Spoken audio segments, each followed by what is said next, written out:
오늘 소개해 드릴 책은 토마스 만이라는 작가, 독일 작가, 노벨문학상 받은 작가죠.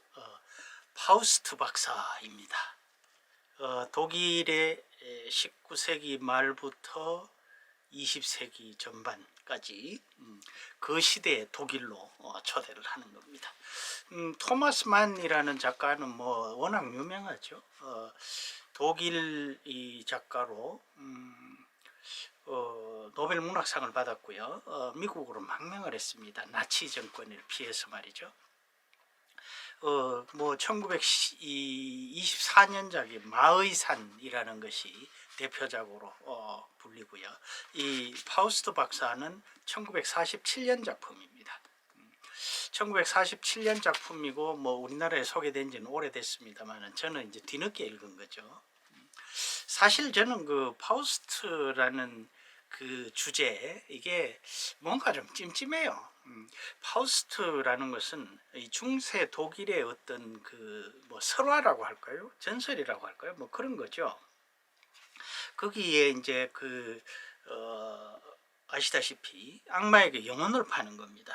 그러니까 악마에게 영혼을 팔아서 자신의 어떤 그 뭐 시간이라든가 재능이라든가 이런 것들을 부여받고 자기의 이익, 자기의 쾌락을 추구하는 거죠.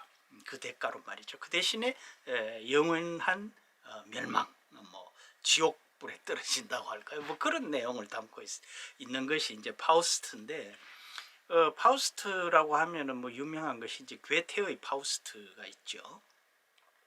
그런데 이 또 토마스 만도 이제 파우스트 박사라는 책을 또 소설을 썼습니다. 원래 이제 그 독일 중세 설화의 파우스트는 연금술사입니다. 그러니까 뭘 어떤 다른 물질에서 막 이렇게 해서 화학적으로 뭘 처리를 해서 금을 만들어낸다는 거죠. 물론 뭐 그게 헛된 것이긴 합니다만은 그게 오늘날로 보면은 뭐 화학의 발달 뭐 이런 것들을 이끌어낸 셈이 되는 거죠.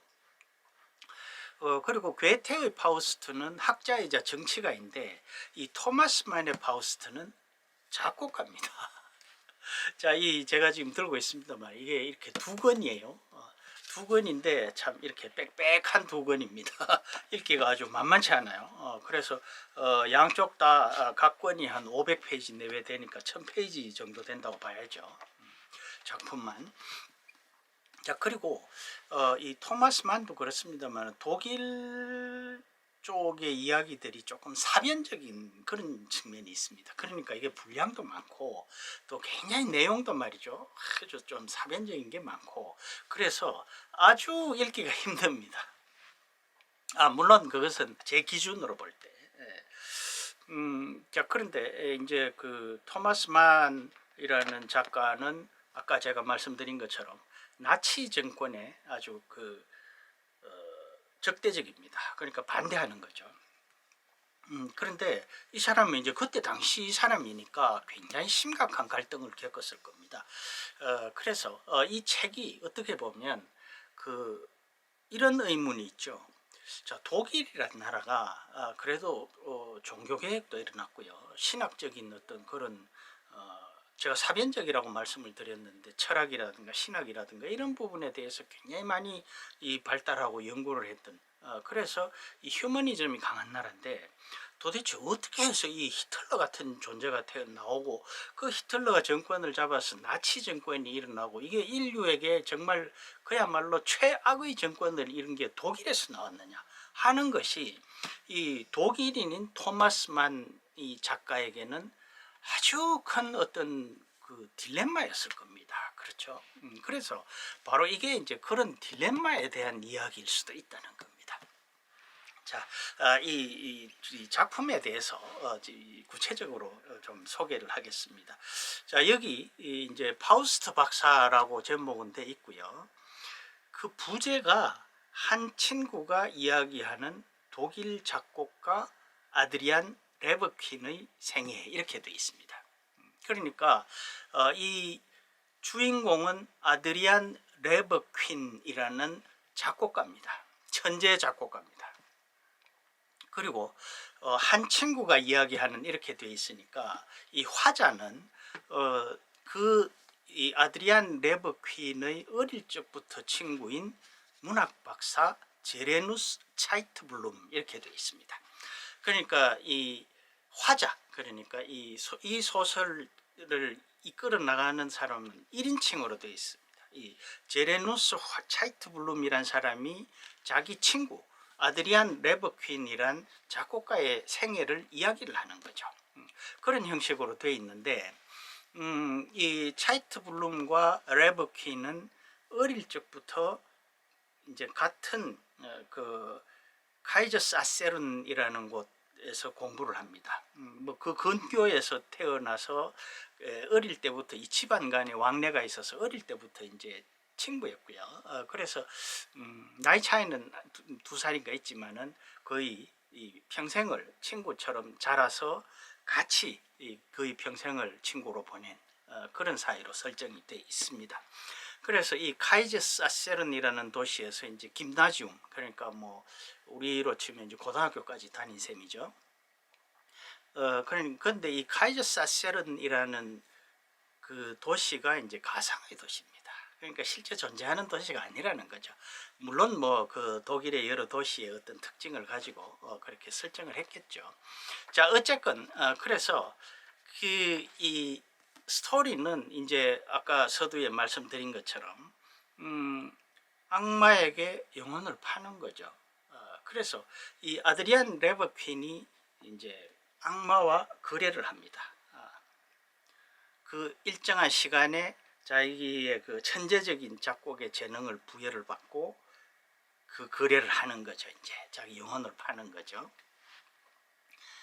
뭐 그렇게 뭐 그런 거래를 하는 게 뭐 장황하게 이렇게 나오는 것은 아니고, 이제 어릴 때부터 이 아드리안 레버퀸이라는 이 사람의 그 어떤 이 천재성 이런 것들, 그리고 그 성격, 그리고 활동 이런 것들이 쭉 이제 이야기가 되는 거죠. 그런데 독특하게 이게 이제 음악으로 표현이 됐어요. 그래서 이 토마스 만은 아주 이 음악에 대해서 그야말로 광범위한 지식을 여기에서 과시라고 표현하면 좀 이상합니다만 이 서술을 합니다. 그래서 저는 착각을 했어요. 진짜 아드리안 레브킨이란 작곡가가 있나 하는 생각을 할 정도로 아주 뭐랄까요, 그 음악에 대해서 아주 깊이 이렇게 서술을 하고 있습니다. 그런데 그래서 이제 나중에 보니까 맨 끝에 이런 말이 붙어 있어요.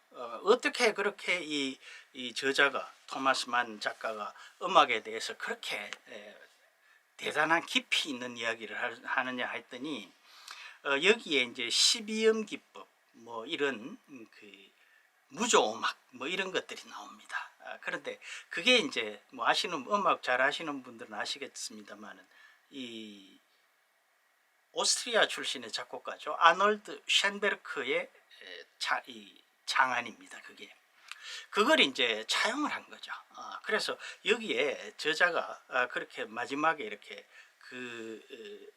그걸 설명을 해놨어요. 여기에 내가 이 작품에 쓴 이것은 쉔베르크의 정신적 자산이다, 이렇게 분명히 명기를 해놨습니다. 뭐 아무튼 그래서 음악에 대해서 아주 막 세밀한 묘사가 있고요. 그런 책이라서 음악에 대해서 좀 아시는 분들은 읽기가 쉬우실 겁니다. 그런데 저처럼 이 음악에 뭐 제가 물론 이 클래식 음악을 좋아하지만 저는 뭐 아무것도 모르고 그냥 듣는 것만 좋아합니다. 들으면서도 이게 누구의 무슨 곡인지도 잘 모르는 게 많아요. 그런 저 같은 이 음악에 좀 무식한 제가 볼 때는 아주 그게 어렵습니다. 그래서 뭐 대위법이 어떻고 푸가가 어떻고 막 이런 막 뭐 베토벤이 뭐 교향곡을 작곡할 때 어쩌고 저쩌고 이런 뭐 여러 가지가 나오는데 그런 것들을 참 이해하기 어려워요. 그러나 음악을 좀 아시는 분들은 그런 것도 하나의 대단한 재미가 될 것 같습니다. 자, 어쨌건 그래서 이 사람들이 이제 김나지움을 졸업을 하는데 이 아드리안 레브킨은 이 차이트 블룸이라는 사람도 범상한 사람은 아니죠. 나중에 교수가 되니까 말이죠. 이 김나지움에서부터 아주 뛰어난 그런 재능을 보입니다. 그래서 아주 뛰어난 학자가 될 걸로 사람들이 다 생각을 해요. 그리고 음악에 대해서도 뭐 우리가 흔히 말하는 표현으로 하나를 들으면 열을 깨치는 이런 사람. 그러면서 아주 냉소적이에요. 자기 친구인 차이트 블룸에게도 냉소를 퍼부을 정도로 아주 냉소적이고 굉장히 고독한 사람. 이 사람들과 어울리는 걸 별로 좋아하지 않고 그러니까 어떻게 보면 아주 그 고고한 어떤 그리고 아주 뭐랄까요 좀 뭐 밥맛이라고 해야 되나요? 그런 까칠한 어떤 그런 천재라고 해야 되겠죠. 그런데 이 어떤 우스운 것은 또 못 참는, 그래서 아주 웃음을 냉소적인 웃음을 많이 터뜨리는 그런 사람입니다. 그래서 이 이제 카이제사세른이라는 가상의 고향 도시에서 이제 김나지움을 졸업을 하고 이제 대학을 갑니다. 그런데 이 아드리안 레브킨은 신학을 공부를 해요. 그리고 이 차이트 블룸은 캐톨릭이고 이 구교, 이 아드리안 레브킨은 루터교, 신교도입니다. 그런데 신학을 공부를 하고 이제 악마적인 그런 상황이 되는 거죠. 신학을 공부를 하다가 이제 걷어치우고 음악으로 전향을 하고 그래서 작곡가가 되는 겁니다. 그러면서 이제 나중에는 시골에 틀어박혀서 살게 되는데, 이제 악마에게 뭐 영혼을 파는 것은 구체적으로 그 악마와 대면을 해서 대화를 나누는 부분이 있습니다. 그런 부분도 조금 있습니다만은 전체적으로 볼 때는 그 어떤 처음으로 인생에서 뭐 단 한 번이라고 해야 되겠죠. 이 소설에 보면 이 여성과 그 어떤 육체 관계를 갖게 되는데요. 그 여성이 창녀이고 거기서 매독에 걸립니다. 그래서 결국 그게 이 뇌를 건드려서, 매독균이 말이죠. 그래서 피폐해지는 그런 양상인데, 그게 이제 악마가 자기를 이렇게 포섭한다고 할까요? 악마가 이 레브킨을 자기 것으로 만드는 그것으로 묘사가 되어 있습니다. 자, 그래서 아주 천재적인 작품을 남기는데, 이 사람이 여기 이 소설에서 레브킨이 활동하는 그 기간, 그것은 이제 독일이 1차 대전 이후까지, 그러니까 1차 대전이 끝나고 2차 대전이 시작되기 전까지가 그 활동하는 기간이고요. 이 차이트 블룸이란 사람이 이 전기를 쓰는 그 기간은 2차 대전 말기입니다. 그렇게 시간이 설정이 되어 있어요. 그러면서 이제 이 레버킨의 생애와 독일의 그 나치즘의 광풍이 몰아치는 것과 이게 병렬적으로 이렇게 진행이 된다고 할까요?